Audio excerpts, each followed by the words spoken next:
innocent, but still he's a ferocious beast, and they go on his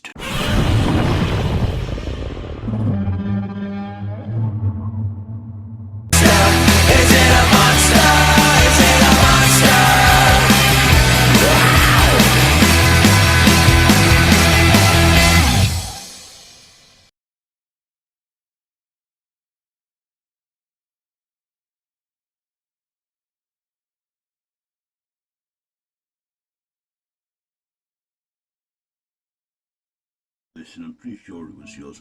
Oh, why, hello there, and welcome back to Monster Month. I am your host, Frankenstein, and I am here with another monster review for you. So I thought, how about from now on, let's make Monday Monsterverse Monday. As for the next Mondays of this series, I'm going to be reviewing an installment from the legendary Monsterverse that we all know.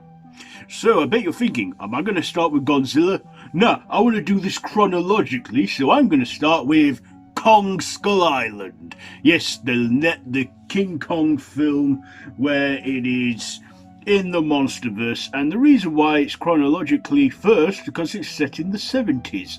So this is directed by John Voight Roberts or something, based on King Kong by Edgar Wallace and Marina C. Cooper, starring Tom Hiddleston, Loki, Samuel Jackson, Nick Fury, Brie Larson, Captain Marvel, Jing Tai or something, Toby Kebbell, John Kurz or something, Corey Hawkins, Jason Mitchell, Shaz Weller or something, Thomas Mann, Terry Nortry or something, John Goodman, Fred Flintstone, and John C. Reilly.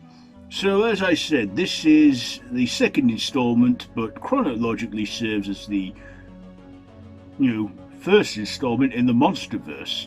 So it starts in World War II, where two army pilots, an American pilot and a Japanese pilot, are fighting it out till they land on Skull Island and come across a giant monkey man. Then we go to 1973, where the army, fresh from the Vietnam War, and a research team want to find this mysterious island that they track down, and with their technological advances, they find it, Skull Island, only to find that it is the home of none other than giant ape King Kong, who at this point is a teenager and he's adolescent, but still he's a ferocious beast, and they go on his turf. Not only that, they come across the tribe of the island, and they find that this American pilot from the opening scene, now 30 years older, is been living with this tribe and is happy to see other people from the outside world. You also find that with their presence being here and the machines they've sent out on the island, they've unleashed underground dwellers called the Skullcrawlers, who are vicious monsters, and Kong is the only one who can stop them after they killed his entire kind. And that is pretty much the essential story. So what did I like about this? Well, I liked this had a good 70s soundtrack, the sort of stuff my master used to listen to back in his days, my former master, Dr. Fripp. And yeah, like I say, good music and a good soundtrack.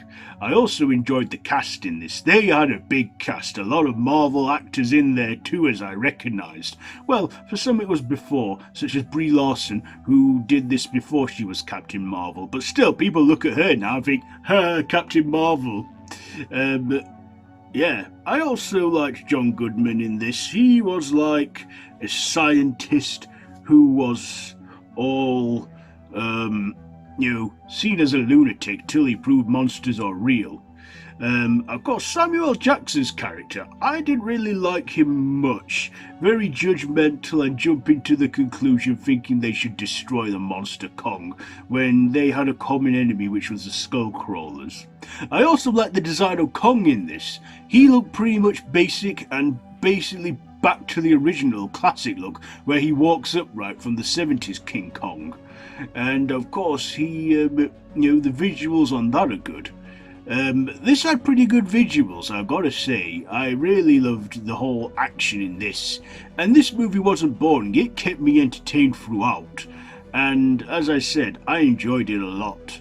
Of course, one negative I have to add on this is that there's a lot of human drama in there.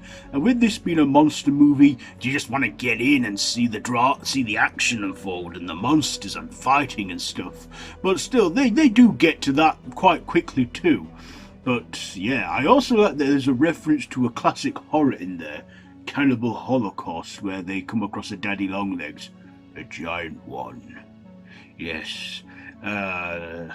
But like I say, I enjoy the film. It's a fun one, and there's a lot of good sequences in there.